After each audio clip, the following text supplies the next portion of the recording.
পঞ্চম প্রেগনেন্সিতে কাজের আপা কিছু না বলে চলে গেল। টাকা পেলে বউয়ারা 6 তলা কেন 10 তলা বাইরেও কাজ করতে পারে। মানুষ কিভাবে এত স্বার্থপর হয় আমার জানা ছিল না। তো সমস্যাটা মনে হয় এখানেই লেগেছিল। আসলে আমি কোনো কিছু ইচ্ছা করে করি না। শরীর না চললে কী করবো বলো? শরীরটা তো ঠিক থাকে লাগবে, তাই না? শরীর ঠিক তো সব ঠিক। আপুরা, আমার শরীরের এই অবস্থা, তোমাদের কাছে আমি একটা রিকোয়েস্ট করি। অনেক আপুরাই আমাকে কমেন্টস করে যে আপু আমি 3 মাসের প্রেগনেন্ট, 4 মাসের প্রেগনেন্ট, 5 মাসের প্রেগনেন্ট, আমার 4 নম্বর সিজার হবে, 3 নম্বর সিজার হবে। তো ওসব আপুর কথা শুনে অনেক ভালো লাগে। প্রেগনেন্সির সময় যে কত কিছু হয়, একের সময় এক ধরনের খাবারের ক্রেভিংস হয়। যখন যে খাবারের ক্রেভিংসটা হয় ওটা ওই সময় না খেলে পরে খেতে ইচ্ছা করে না। শরীরটা অনেক দুর্বল লাগে। একটা কাজ স্থায়ীভাবে বেশি সময় ধরে করতে পারি না। মানে একটা কাজ করার পরে না অনেক বেশি কাহিল হয়ে লাগে। আচার বানানো হয়ে গেল, 2 বোতলে হয়ে গেল। যে যেমন সে তেমনই থাকবে, তাকে তো আর আমি আর চেঞ্জ করতে পারবো না। আমার ইচ্ছাগুলো তো পূরণ করতেই হবে।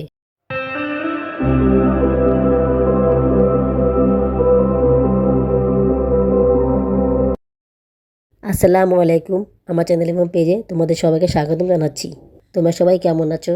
আশা করি আল্লাহর রহমতে ভালোই আছো। আমিও ভালো আছি আলহামদুলিল্লাহ। দেশে এবং বিদেশ থেকে যারা আমার ভিডিওটি দেখতেছো তাদের সবাইকে জানাই আমার পক্ষ থেকে আন্তরিক অভিনন্দন ও ভালোবাসা। নতুন আরও একটি ব্লগ নিয়ে আবারও তোমাদের সামনে হাজির হলাম। বুয়াকে দিয়ে আমগুলো কাটে নিয়েছি। এটা আসলে কোরবানিদের আগে ভিডিও। আমগুলো কাটার পরে শুকিয়ে নিয়েছিলাম। শুকানোর পরে ফ্রিজে রেখে দিয়েছিলাম। ভেবেছিলাম তার পরের দিনই রান্না করব, কিন্তু সেটা আর করা হয়নি। শরীরটা খারাপ ছিল, তার মধ্যে আবার ঈদ চলে আসলো, এই কারণে দেরিও হয়ে গেল। তাই আমগুলো ডিপ ফ্রিজে রেখে দিয়েছিলাম। এই আচার বানানোটা আসলে এক্সট্রা কাজ। রান্নাবান্না করার পরে সময় বের করে আচার বানানো আসলে অনেক কষ্টকর হয়ে যায়। তার উপরে আবার ভিডিও শ্যুট করা, তো এগুলো করতেও কিন্তু সময় লাগে, যার কারণে আচারটা বানানো হয়নি। আপুরা, আমার কথা বলতে কষ্ট হচ্ছে কারণ আমার ঠান্ডা লেগেছে, সর্দি কাশি কাশি আসতেছে বারবার। তারপরে কথা বলতেছি কারণ ভিডিও কন্টিনিউ না ছাড়লে চ্যানেলের অবস্থা 12টা বেজে যাবে। অলরেডি 12টা বেজে গিয়েছে। আসলে আমি কোনো কিছু ইচ্ছা করে করি না। শরীর না চললে কী করবো বলো? শরীরটা তো ঠিক থাকে লাগবে, তাই না? শরীর ঠিক তো সব ঠিক। আর আমার অতটা ইচ্ছাও করে না। আগে প্রেগনেন্সিতে ব্লগটা বানানোর জন্য অনেক বেশি ক্রেভিংস ছিল, বাট এবারে কেমন জানি না সেই ক্রেভিংসটা পাই না। যদিও এবারে ক্রেভিংসটা অনেক কমে গিয়েছে, তারপরেও ভিডিও ছাড়তে ইচ্ছা করে, কিন্তু অনেক সময় শরীর খারাপের কারণে সেটা ছাড়তে পারি না। তার মধ্যে আবার বাচ্চাদের নিয়ে স্কুলে যেতে হয়, ওদেরকে পড়াতে হয়, ওদের পরীক্ষা, বিশেষ করে সারার প্রতি একটু বেশি খেলাতে হয়। আমি সেটা করতে পারছি না, শরীর খারাপ কারণে সারাকে ভালোভাবে পড়াতে পারছি না। জাহাঙ্গীরও দেখে দিলে হয়, কিন্তু সারাকে তো নিয়ে বসতে হয়, দেখিয়ে দিলে হয় না, একটু ওর পাশে থাকা লাগে, না হলে সে সবগুলো পড়া নিজে নিজে পড়তে পারে না। তারপরেও চেষ্টা করি ওকে পড়ানোর, না পারলে কী করবো বলো? সামনে ওর পাবলিক পরীক্ষা, 70 মার্কের পরীক্ষা। এই পরীক্ষা যদি খারাপ করে তাহলে আর কোনো চান্স থাকবে না আগামী বছরে নতুন ক্লাসে ওঠার। কারণ পুরো বছরের পড়াশোনাটা ওরা দেখে। তো আমার মেয়েকে হয়তো বা টিসি দিয়ে দিবে কিংবা এই ক্লাসেই রাখবে, জানি না কী করে। তবে আমি চেষ্টা করতেছি, মনে হয় না আমি সম্পূর্ণ করতে পারবো। তবে আমার ইচ্ছা সারা যাতে আগামী বছর নতুন ক্লাসে ওঠে। শুধু শুধু এক ক্লাসে বারবার রাখার কোনো মানেই হয় না।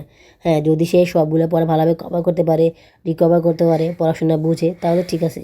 আর যদি সে ভালোভাবে রিকভার করতে না পারে, যদি পড়াশোনা না বুঝে, যদি ওইভাবে করে পরীক্ষাতে লিখতে না পারে, তাহলে তো ওকে ক্লাস 2তে দেওয়াটাই বোকাম হবে। কারণ ক্লাস 2তে অনেক পড়া, এত পড়া সে সামলে উঠতে পারবে না। দেখি, আল্লাহ ভরসা, আল্লাহ পাক কী করে। আপুরা, তোমরা কি আমার ভিডিওতে লাইক করেছো নাকি চুপটে করে বসে আছো? প্লিজ আপুরা, আমার ভিডিওতে লাইক করে দাও। আর যদি খুব বেশি ভালো থাকে তাহলে আমার ছোট চ্যানেলকে সাবস্ক্রাইব করে আমাকে আপন করে নিও। ভিডিওটি সম্পূর্ণ দেখার পর একটা কমেন্টস করে দিও। তোমাদের একটা কমেন্টস আমাকে কাজ করার জন্য অনেক বেশি অনুপ্রাণিত করে, তাই অবশ্যই অবশ্যই অবশ্যই কমেন্টস করবে, মিস করো না কিন্তু। আপুরা, আমার শরীরের এই অবস্থা, তোমাদের কাছে আমি একটা রিকোয়েস্ট করি। আমি যদি ভিডিও না ছাড়ি তোমরা প্লিজ আমাকে নক করো, আমাকে বলো ভিডিও ছাড়ার জন্য। আসলে আমি অনেক বেশি অলস হয়ে গেছি, তাছাড়া শরীরটাও ভালো লাগে না।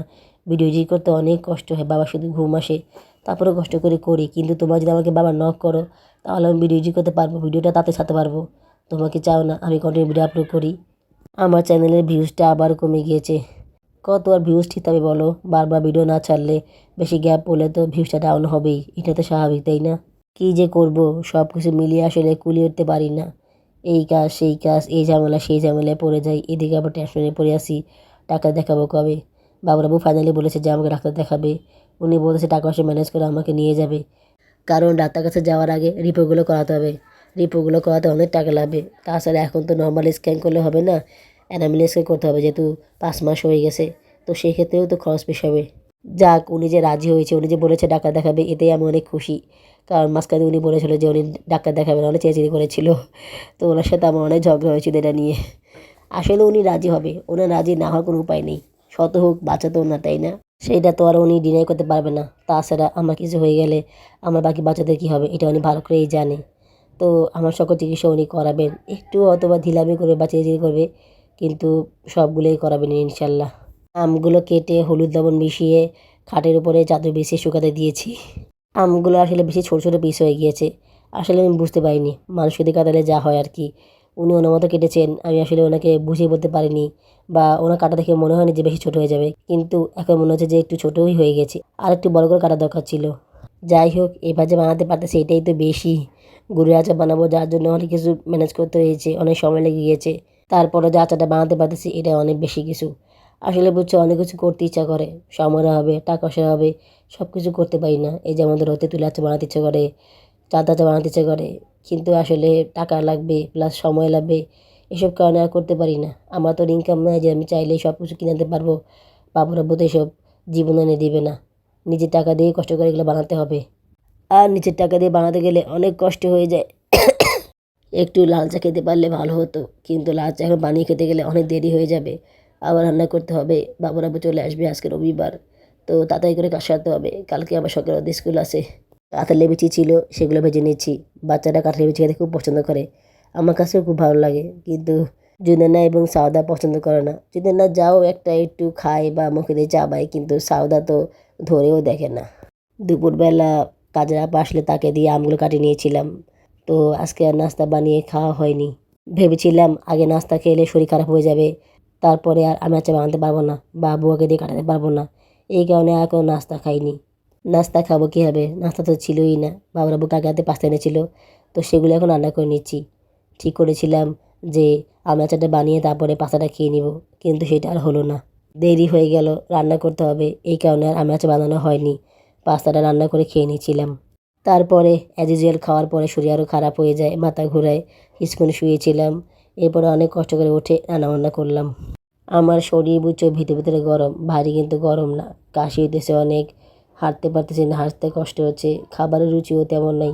সকালবেলা 2টা পাউরুটি খেয়েছিলাম, এই খাওয়া, আর কিছু খাইনি। এখন সন্ধ্যা হয়ে গিয়েছে, খাবো কীভাবে? কোনো খাওয়াই যেন আমার পেটে থাকে না। প্রচুর পটি হয়, প্রচুর কষ্ট হয়, পটি ক্লিয়ার হয় না। যে কোনো খাবার খেলে আমার এই সমস্যাটা হয়। যদি সে খাবারটা মানে আমার জন্য শ্যুট করে তাহলে ওরকম কষ্ট হয় না, বা যদি শ্যুট না করে, ক্রেভিংস থাকার পরে যদি ওই খাবারটা খাই, তাহলে পেটটা খারাপ হয়ে যায়, অনেক অবস্থা খারাপ হয়ে যায়, আর মাথা ঘোরানো তো আছেই। আমার জন্য না খাওয়াই ভালো, তবে বেশিক্ষণ না খেয়ে থাকলে তো ক্ষুধা লাগে, অনেক খারাপ লাগে। আমি অল্প খাবার খাই, 2 বেলা খাই, তাও অল্প, খুব বেশি খাবার খাই না, তারপরে আমার কষ্ট হয়। ঈদের আগে লাস্ট পাস্তা রান্না করেছিলাম, এরপর রান্না করিনি। এই পাস্তা খাওয়ার পরে আমার পেটের অবস্থা অনেক খারাপ হয়ে গিয়েছিল, অনেকবার পটি হয়েছিল, মাথা ঘুরাচ্ছিল, শরীরটা অনেক দুর্বল হয়ে গিয়েছিল। মানে এইসব পাস্তা নুডলস আমি বেশিক্ষণ খেয়ে থাকতে পারি না। মিস্টার নুডলসটা খাই, ওটা খেলে অত সমস্যা হয় না, একটু কম হয়, তারপরে যে হয় না তা না। যেমন ধরো একবার খেলাম ঠিক আছে, কিন্তু আমি যদি 2বার খাই তাহলে অবস্থা অনেক বেশি খারাপ হয়ে যায়। কিন্তু এই পাস্তাটা একবার খাওয়ার পরই অবস্থা অনেক বেশি খারাপ হয়ে গিয়েছিল আমার। এর আগেও এরকম হয়েছিল, তাই ঠিক করলাম বাবুরাকে বলবো পাস্তা রাঁধতে না।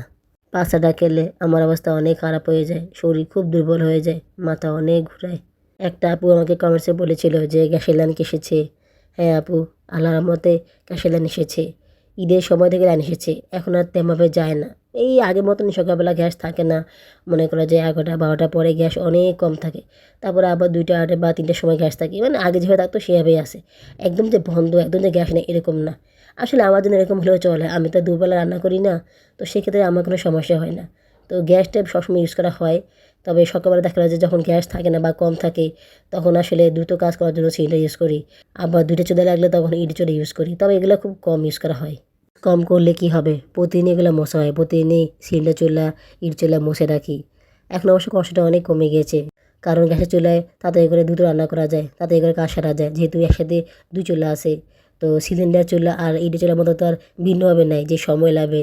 আর তাছাড়া ইটের চুলা তো একটু স্লো, একটু সময় লাগে। মাঝখান দিয়ে ইটের চুলা ভিতরে ভরে রেখেছিলাম, ঈদের সময় তো গ্যাস ছিল, ঈদের পরে প্রায় 7 দিন গ্যাস ছিল, 10-12 দিন মতো গ্যাস ছিল আর কি, তখন অবশ্য লাগেই নেই। কিন্তু এখন দেখি যে সকালবেলা একটু লাগে, সকালবেলা চুলায় দ্রুত কাজ করা যায় না, বাচ্চাদের স্কুলে যাওয়া লাগে, তো এই জন্য বের করে নিয়েছি। বারবার শুধু বের করে রাখা একটু ঝামেলা, এই কারণে আর ঢুকাইনি। অনেক আপুরাই আমাকে কমেন্টস করে যে আপু আমি 3 মাসের প্রেগনেন্ট, 4 মাসের প্রেগনেন্ট, 5 মাসের প্রেগনেন্ট, আমার 4 নম্বর সিজার হবে, 3 নম্বর সিজার হবে। তো ওসব আপুর কথা শুনে অনেক ভালো লাগে। ওরা বলে ওদের জন্য দোয়া করতে। আপুরা আমি তোমাদের সবার জন্য দোয়া করি। যদিও আমি নামাজ পড়তে পারি না, কারণ বাচ্চাদের নিয়ে সংসারে কাজ করে কুলাতে পারি না, শরীরটা খারাপ থাকে, নামাজ পড়া হয় না। কিন্তু তারপরও তোমার জন্য মন থেকে দোয়া করি। সারাক্ষণ দৌড়ে পড়ে থাকি, সকালবেলা মেয়েকে নিয়ে স্কুলে যাই, এসে আবার খাবার তৈরি করে বাচ্চাদেরকে দিয়ে ছেলেকে নিয়ে স্কুলে যাই, ওকে নিয়ে আবার আসি, এগুলো করতে করতে 4টা বেজে যায়। তারপরে ওদেরকে পড়াতে হয়, সেই পড়ানোর ফাঁকে রান্না করতে হয়, চ্যানেলের কাজ তো ঠিকভাবে করতেও পারি না। তারপরেও অনেক সময় চেষ্টা করি করার, বা হয় না, অনেক সময় করা হয় না। রান্না করে খেতেও তো অনেক দেরি হয়ে যায়, মানে কোনো রকমের রান্নাটা সারি। সবজি কেটে রান্না করতে অনেক সময় লেগে যায়, তারপর থালা বাসন ধোয়া, পাকঘরের কাজ থাকে, তো এগুলো করতেও সময় লাগে। শুধু যে রান্না বান্না করার কাজ তা তো না, এছাড়া আর অনেক কাজ থাকে। কথার ফাঁকে তো বলতেই ভুলে গেলাম, আচারের মশলা তৈরি করে নিচ্ছি। 9-10টা শুকনো মরিচ নিয়েছি, আর 2 চামচ জিরার গুঁড়া, 2 চামচ ধনিয়া গুঁড়া, আর 2 টেবিল চামচ পাঁচফোড়ন নিয়েছি। এগুলোকে এখন চুলায় হালকা করে টেলে ব্লেন্ডারে গুঁড়া করে নিব। এটা আসলে ঈদের পরে ব্লগ। রাতেবেলা মশলাগুলো বানিয়ে রেখেছিলাম, তো সকালবেলা ঘুম থেকে উঠে আচারটা বানিয়ে নিয়েছি। কারণ আমি জানি আচারটা বানাতে গেলে সময় লাগবে, নাস্তাটা বানালে বা নাস্তা খেলে আচার বানানো আর হবে না। এই কারণে সবার আগে এই কাজটাই করে নিচ্ছি। বাচ্চাদেরকে খাবার দিয়ে দিয়েছি, ওরা খেয়ে নিচ্ছে। শরীরটা অনেক দুর্বল লাগে, একটা কাজ স্থায়ীভাবে বেশি সময় ধরে করতে পারি না। মানে একটা কাজ করার পরে না অনেক বেশি কাহিল হয়ে লাগে, তখন আর অন্য কোনো কাজ করতে পারি না। গুড়টাকে আগে পানি দিয়ে সিদ্ধ করে নিতে হয়। আমি করেছি কি, ফ্রিজ থেকে বের করে পুতা দিয়ে এটাকে ভাঙার চেষ্টা করেছিলাম। কী বোকামি কাজ করেছিলাম, ফ্রিজে তো ছিল শক্তই হয়ে গেছে, ওটাকে আর ভাঙানো যাবে? এখন ওটাকে বাইরে রাখতে গেলে তো অনেক সময় লেগে যাবে, এই কারণে চুলায় বসিয়ে দিলাম। একটু বেশি জাল দেওয়া হয়ে গেছে, যার কারণে পাতের সাথে লেগে গিয়েছিলো, পরে আবার পানি দিয়ে আবার জাল দিয়েছি। আসলে গুড় তো সবসময় খাওয়া হয় না, সেভাবে করে তো গুড়ে কোনো আইটেম করা হয় না, এই কারণে অনেক কিছু জানিও না। অনেক কিছু জানলেও ভুলে যাই, মনে থাকে না। তো গুড়টা পাতিল লাগার কারণে অনেক সমস্যায় পড়ে গিয়েছিলাম। গুড়টা আবার আমি প্লেটে ঢালতে চেয়েছিলাম, তো সেটা আর করতে পারিনি। ঢালতে গিয়ে প্লেটেও লেগে গিয়েছিল, ওখান থেকে আবার উঠাতে গিয়ে অনেক সময় লেগে গিয়েছিল, সিঙ্কেও কিছু পড়েছিল, এগুলো সব সাফ করেছিলাম আমি। এত কিছু করার পরে টায়ার্ড হয়ে গিয়েছিলাম, তখন আর আচার বানাতে পারিনি। নাস্তাটা খেয়ে শুয়েছিলাম, বিকেলবেলা উঠে আচারটা বানিয়ে নিলাম। বাচ্চাদের ঘর, চাইলেই দ্রুত সব কাজ করা যায় না, ওদের দিকে খেয়াল রাখতে হয়, তার মধ্যে আবার নিজের শরীরও খারাপ থাকে, এই কারণে অনেক সময় অনেক কাজ করতে দেরি হয়ে যায়। তারপরেও কষ্ট করে হলেও করার চেষ্টা করি, আমি ছাড়া তো আর কেউ করবে না কাজ, আমি না করলে আমার বাচ্চারা খাবে কি, এই কারণে কষ্ট হলেও আমাকে কাজগুলো করতে হচ্ছে। পঞ্চম প্রেগনেন্সিতে কাজের আপা কিছু না বলে চলে গেল। উনি 1 মাস কাজ করার পরে আর করতে চায়নি, ওনার নাকি কষ্ট হয় ছতরা বেয়ে ওঠার। তখন আমি বললাম যে আমার এই সমস্যা, আমি তো কাজ করতে পারি না, আপনি একটু হেল্প করেন, একটু মানবতা বোধ তো রাখেন।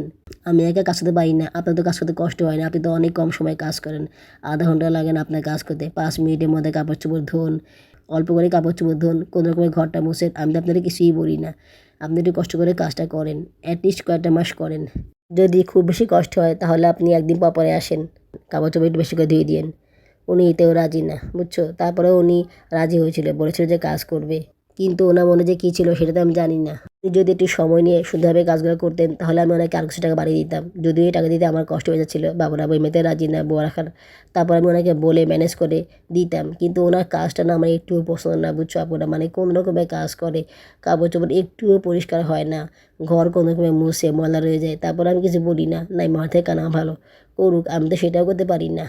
তারপরে ওনার সমস্যা, তো উনি কোরবানি ঈদের সময় বলতেছে যে আমার টাকাটা আগে দিয়ে দিয়েন, আমাকে তো দেশে যাওয়া লাগবে, দেশে গেলে খরচ লাগবে, তো টাকাটা দিয়ে দিয়েন। আমি বলছি ঠিক আছে, দেখি টাকা দিতে পারি কি না। তো উনি অনেক রিকোয়েস্ট করাতে আমি বাবুরাবাকে বলে টাকাটা ম্যানেজ করে রাখলাম, এটাই আমার ভুল হইলো।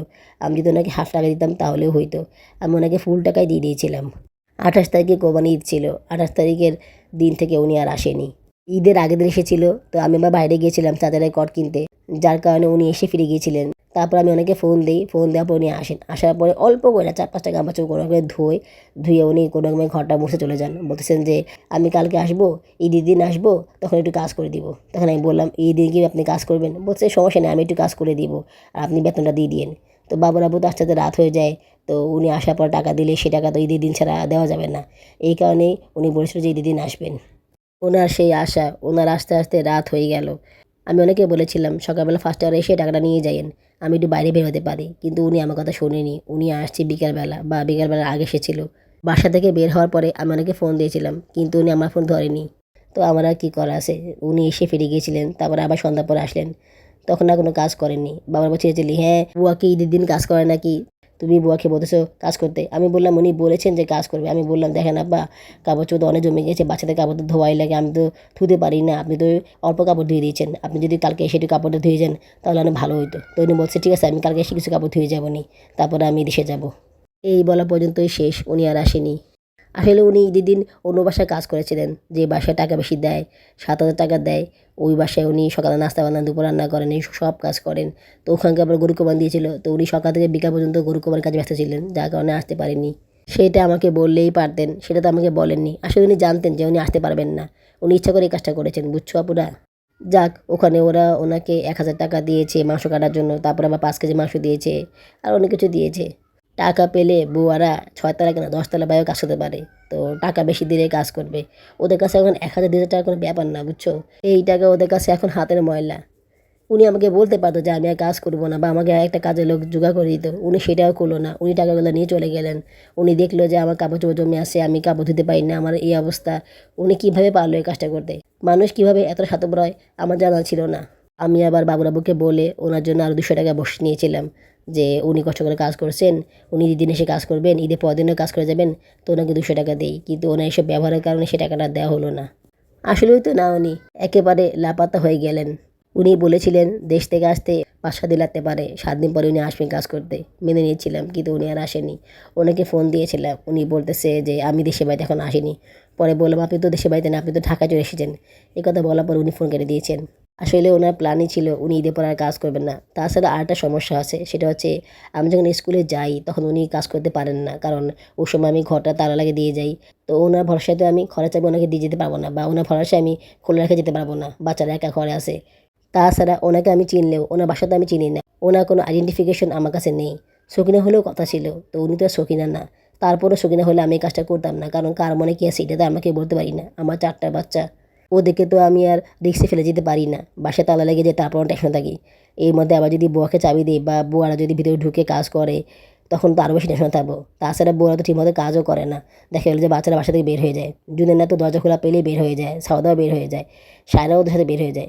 তো ওদেরকে পাহারা দিয়ে রাখা তো সম্ভব না বুয়ার কাছে, সে তো কাজ করে চলে যাবে, তার কি এত খেয়াল থাকবে যে বাচ্চারা বের হলো কি না বের হলো। তো এইসব কারণে আমি ওনাকে ওই সময় আসতে না করেছিলাম। উনি 1:30, 2টা, 2:30টার সময় আসেন, বা 3টার সময় আসেন। তাই আমি বলেছিলাম যে আপনি 4টা বাজে আসেন, বা 4টার পরে আসেন, এর আগে আসেন না, কারণ বাচ্চাকে নিয়ে আসতে আসতে আমার 4টা বেজে যায়, বা 4:45 বাজে। তো ওই সময়টা আসলে ওনার কাজ থাকে, যে সময় ওনাকে আসতে বলেছিলাম, যে সময় উনি আসে ওই সময়টা উনি ফ্রি থাকে, তো ওই সময়টা আমি বাসা থাকি না। তো সমস্যাটা মনে হয় এখানেই লেগেছিল। ওনাকে বলেছিলাম 4টা বাজে আসতে, তারপর উনি বাবা ফোন দেয় আপনি আসছেন, আমি কখন আসবো, মানে উনি ফোন দিয়ে বিরক্ত হয়ে যায়। ম্যাট্রিক পরীক্ষার কারণে স্কুল বন্ধ ছিল, ঈদের কারণে বন্ধ ছিল, তো যার কারণে ওনাকে এই সময় আসতে হতো না। এই কারণেই কাজও করেছিল 2 মাস। আমার কথা হচ্ছে তোমার প্রবলেম ঠিক আছে, আমাকে বললেই পারতা, আমাকে একটু বুঝাই বললেই পারতা, বা আমার জন্য একটা কাজের লোক জোগাড় করে দিতা। আমার তো অনেক কষ্ট হয়, তুমি সবই জানো। তারপরে তুমি এই কাজটা কেমনে করলা? মানে মানুষ দিয়ে এত স্বার্থপর হতে পারে এটা আমার জানা ছিল না। কাজের লোক হয়েছে তো কী হয়েছে, ওনাকে তো আমি টাকা দিয়ে কাজ করে, ফ্রি তো কাজ করে না। এত সুবিধা দেওয়ার পরও, এত ছাড় দেওয়ার পরও উনি আর কাজ করলো না। উনি সেধে সেধে আমার বাসায় কাজ করতে আসছেন, আমি ওনাকে বলিও নাই কাজ করতে। ওনার সাথে আমার দেখা হয়েছিল, উনি নিজ থেকে এসেছেন আমার বাসায় কাজ করতে। উনি জানেন না যে 6 তারা কাজ করা লাগবে, তখন তো কোনো সমস্যা হয়নি। তখন মনে হয় কাজ ছিল না হাতে, বা কাজ কম ছিল, এই কারণে আমার কাজ করেছিলেন। এখন হয়তো বা কাজ বেড়ে গিয়েছে, আর অন্য জায়গায় হয়তো বা কাজ পেয়েছেন, এই কারণে আমার কাছে ছেড়ে দিয়েছেন। এগুলোতে করে বুয়ারা, বুয়াদের কাজই তো এগুলা। ওনার ব্যবহারে আমি অনেক কষ্ট পেয়েছি। আমি আর বুয়া রাখিনি, বুয়া রাখার জন্য ট্রাইও করিনি। কী দরকার আছে বারবার শুধু বুয়াদেরকে ডাকায় আইন না, এই শর্ত সেই শর্ত, এই কথা সেই কথা, 2 দিন কাজ করবে 3 দিন কাজ করবে না, কোনো রকমে কাজ করবে করবে না। দরকার নেই আমার বুয়া রাখার। বুয়াদের থেকে বাবুরা খুব সুন্দরভাবে কাপড় চোপড় দেয়, বাবুরা অনেক সময় দেয়, সুন্দর করে কাপড় চোপড় দেয়, ততটুকু পারে উনি ধোয়। কিন্তু বুয়ারা সেভাবে করে ধোয় না। এখন ওনার সুগারের সমস্যা আছে, ওনার হাতে ব্যথা করে, ওনার পায়ে ব্যথা করে, উনি সারাদিন পরিশ্রম করে আসেন। এই কারণে আমি ওনাকে চাপ দিতে চাইনি, কিন্তু কিছু করার নেই, আমিও তো এগুলো করতে পারতেছি না। জায়ান সারা না হয় গোসলের সময় ওদের কাপড়গুলো ধুয়ে দিল, আমি আমার কাপড় চোপড়গুলো ধুয়ে দিলাম, কিন্তু বাচ্চাদের কাপড় চোপড়, ওনার কাপড় চোপড় তো ধোয়া লাগবে, ওনার কাপড় চোপড় তো অনেক থাকে। কাপড় ভিজিয়ে রাখলে উনি অবশ্যই ধুয়ে দেন, কিন্তু এই কাপড় ভিজাতে আমার অনেক কষ্ট হয়ে যায়, অনেক সময় লাগে। অনেক সময় সেই সময়ের হাতেও থাকে না, বাচ্চাদের পড়াতে হয়, দেখা গেল যার মনেও থাকে না। তাছাড়া উনি তো কাপড় ধুয়ে দেন, সেগুলো তো মেলে দেন না, সেগুলো আমাকেই মেলতে হয়, বা বাচ্চাদেরকে মেলতে হয়, তার বাবা নিয়ে আসতে হয়। তো এই প্যারা তো আসেই। তো আমি ঠিক করেছি সপ্তাহে 2 দিন কাপড় ভিজাবো, মানে যেদিন বন্ধ থাকে সেদিন ভিজাবো, আর মাঝখানে একদিন ভিজাবো, তাইলেই হবে। কাপড় চোপড় যেহেতু অনেক বেশি জমে যায়, কিন্তু সপ্তাহে 2 দিন ধুলে সেটা ক্লিয়ার হয়ে যাবে। 2 বালতি কাপড় ভিজিয়ে রাখবো, উনি ধুয়ে দেবে, তো সেক্ষেত্রে কাজগুলো এগিয়ে যাবে। যেদিন বন্ধ থাকে সেদিন পুরো ঘর ঝাড়ু দিয়ে কোনো রকমে মুছে দিব, পা দিয়ে। বসে বসে তো আর মুছতে পারবো না। আর এমনি প্রতিদিন আমি ঝাড়ু দিব, বা বাচ্চাদেরকে দিয়ে ঝাড়ু দিয়ে নিব। খুব বেশি ময়লা হলে পা দিয়ে টানা দিয়ে একটু মুছে নিব, এছাড়া তার কোনো উপায় নেই। তাও ভালো, বউয়ার থেকে অনেক সুন্দর কাজ হবে আমাদের, বউয়ার কাজের থেকে অনেক ভালোভাবে আমরা কাজ করব। সমস্যা হচ্ছে কি প্রতিদিন টাইম ধরে কাজগুলো করা যায় না বুঝছো, অনেক সময় গ্যাপ পড়ে যায়, গ্যাপ পড়ে গেলে কাজগুলো অনেক বেশি হয়ে যায়। এই যেমন ধরো শুক্রবারে পুরা ঘর ঝাড়ু দিয়েছি, ঝাড়ু দিয়ে একটু মুছে দিয়েছি, আমার অনেক কষ্ট হয়েছে, ঘরের ভিতরে অনেক ময়লা ছিল, আনাচে কানাচে কত যে ময়লা ঘরের ভিতরে ছিল। এক সপ্তাহ তো ঘর ঝাড়ুই দেওয়া হয়নি, আমি তো নিচু হয়ে ঝাড়ু দিতেই পারি না, বাচ্চাদেরকেও বলিনি ঝাড়ু দিতে, তো ওরাও দেয়নি। খুব বেশি ময়লা হলে ওরা অবশ্য ঝাড়ু দিয়ে দিয়েছে, তাও সেটা খুব কম, পুরা ঘর তো ঝাড়ু দেওয়া হয়নি। আচার বানানো হয়ে গেল, 2 বোতলে হয়ে গেল, 3 কেজি আমের আচার বানালাম। সঙ্গে সঙ্গে বানালে অবশ্য ভালো হতো, তারপরে সমস্যা হয়নি। আচারটা অনেক মজা হয়েছে, টেস্টি হয়েছে। গুড়টা একটু বেশি জাল দেওয়ার কারণে একটু তিতা হয়েছে মনে হচ্ছে, আমার কাছে জানি না, বাচ্চাদের কাছে তো কিছু মনে হয়নি, বাবুরাবের কাছে অনেক বেশি মজা লেগেছে। বানিয়ে দিলে খেতে খুব মজা লাগে, কিন্তু উপকরণ দিতে সমস্যা হয়ে যায়। কি আর করার, যে যেমন সে তেমনই থাকবে, তাকে তো আর আমি আর চেঞ্জ করতে পারবো না, আমার ইচ্ছাগুলো তো পূরণ করতেই হবে, না হলে তো আর কোনো কিছু বানিয়ে খাওয়াও হবে না। কিনে খেলে কি আর সেই মজাটা পাওয়া যায়, বানিয়ে খেলে যে মজাটা পাওয়া যায়। আচ্ছা, বানাতে বানাতে রাত হয়ে গেল, রান্না করিনি, দেখি কোনো রকমে রান্নাটা সেরে নিব। আচার বানানোর পরে আমার কাছে খুব ভালো লেগেছিল খেতে, আমি অনেকগুলো আচার খেয়েছিলাম, কিন্তু এখন না খেতে ভালো লাগে না, এখন বেরগুলো না খেতে ইচ্ছে করে না, কেউ জানি না খাবারের সে মজাটা পাই না। প্রেগনেন্সির সময় যে কত কিছু হয়, একের সময় এক ধরনের খাবারের ক্রেভিংস হয়, যখন যে খাবারের ক্রেভিংসটা হয় ওইটা ওই সময় না খেলে পরে আর খেতে ইচ্ছা করেন না। মানে অনেক সময় হয় কি ওই খাবারটা ওই সময় খেতে ভালো লাগে, পরে আর খেতে ইচ্ছা করেন না, বা খেলেও ভালো লাগে না। এই যেমন ধরো আমার কাঁঠাল খেতে খুব ইচ্ছা করে, কাঁঠালের গন্ধ নাকে বাসে, তেহারি খেতে খুব ইচ্ছা করে, মানে এই দুইটা কমন বুঝছো। এই দুটো আমি 2বার বানিয়ে খেয়েছি, তারপরে আমার আবারও খেতে ইচ্ছা করে। কাঁঠালটা তো আমি অনেক মজা করে খাই, আমার অনেক ভালো লাগে কাঁঠাল খেতে, আমি আর সারা মজা করে কাঁঠাল খাই। থাকলে বাবুর পর্যন্ত রেখে দিই, নাহলে আমরাই খেয়ে ফেলি। পাশে সে চেঁচিলি করে, তখন ইচ্ছা করে ওনাকে কোনো খাবার দিতে, উনি ওই সময় খায়ও না, সেগুলো আমরাই খেয়ে ফেলি। কষ্ট করে টাকা যা জমাই সেই সব টাকাই খরচ করে ফেলি, জানো না, স্কুলে যাই আসি, কষ্ট করে হেঁটে হেঁটে যাই, একটা টাকা আমার কাছে থাকে না, সব টাকা খরচ করে ফেলি। এই মনে করো কাঁঠাল কিনে খাই, জাম খাই, লটকন খাই, আরও কত কিছু যে খাই। আমার হেঁটে হেঁটে গিয়ে কী লাভ হয়, আমি তো টাকা সব খরচই করে ফেলি। একদিন অবশ্য আম কিনে খেয়েছিলাম, বাবুরাবু তো সে একবারে আম এনেছিল, এরপর আর কোনো খবর নেই। তারপরেও কিছু টাকা জমিয়েছিলাম, বাচ্চাদেরকে নিয়ে ঘুরতে বেরোবো, ওদেরকে নিয়ে তো বের হওয়া হয়নি ঘুরতে যাওয়া, তো এই জন্য কিছু টাকা জমিয়ে রেখেছিলাম, ওদেরকে নিয়ে ঘুরতে গিয়েছিলাম। তোমাদের তো অনেকের সমস্যা যে আমি বাচ্চাদেরকে নিয়ে মুভি দেখতে যাই, কেন যাই, তো এই কারণে সেই ভিডিওটা এই চ্যানেলে আর শেয়ার করবো না, টিকটকে আর ফেসবুকে শেয়ার করব, ওখানে শেয়ার করলে কোনো সমস্যা হবে না। আসলে আমার কাছে অনেক ভিডিও জমা পড়ে আছে, ভিডিও তো ছাড়া হয় না, এই কারণে ভিডিও জমা পড়ে আছে, ভিডিওগুলো করাও হয়, কিন্তু এডিট করে ভয়েস দিয়ে ভিডিওর সাথে একটু সময় লেগে যায়, একটু কষ্ট হয়ে যায়। তারপরেও চেষ্টা করি ভিডিও ছাড়ার, তোমরা আমাকে একটু সাপোর্ট করো, আমাকে বাবা ন করো ভিডিও ছাড়ার জন্য, তাহলে আমি কন্টিনিউ ভিডিও আপলোড করতে পারবো। আজ এটুকুই, আগামী ব্লগে দেখা হবে। আল্লাহ হাফিজ।